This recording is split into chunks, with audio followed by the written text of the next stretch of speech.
ఈ రోజు యావత్తు భారతదేశంలోనే చాలా గొప్ప విషయం. భారతదేశంలో ఇంతమంది ముఖ్యమంత్రులు ఉండగా కేవలం దివ్యాంగుల కోసం మంచి ఆలోచన చేసిన నాయకుడు ఎవరైనా ఉన్నారంటే అది శ్రీ నారా చంద్రబాబు నాయుడు గారు ఒక్కరే. ఈ రోజు దివ్యాంగుల కోసం ప్రత్యేకంగా ఆలోచించి చాలా మంది చాలా పనులు చేసుకుని బతుకుతున్నారు. కానీ ఏ పని చేసుకోలేని వారి గురించి ఆలోచన ఎక్కువగా చంద్రబాబు గారికి ఉంటది. అది కేవలం దివ్యాంగుల కోసం.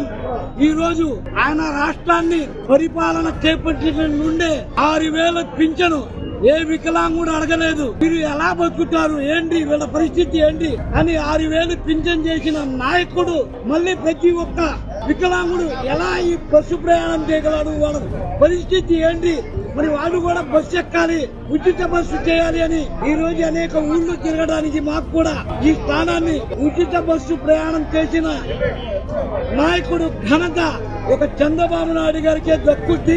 ప్రపంచంలో ఏ నాయకుడు లేడు. ఇలాంటి నాయకుడు ముందు ప్రజలందరూ చంద్రబాబు నాయుడు గారికి మళ్ళా పీఠాన్ని ఎక్కిస్తారు. ఆయన చేసే పాలన లాంటిది. మంచి నాయకుడు తన మంచి మనసుతో పాలన చేయాలనుకుంటే ఆ ప్రజలు కూడా బాగానే ఉంటారు. అలాంటి మంచి నాయకుడు ఈ రోజు మనకి దక్కడం చాలా మంచిది.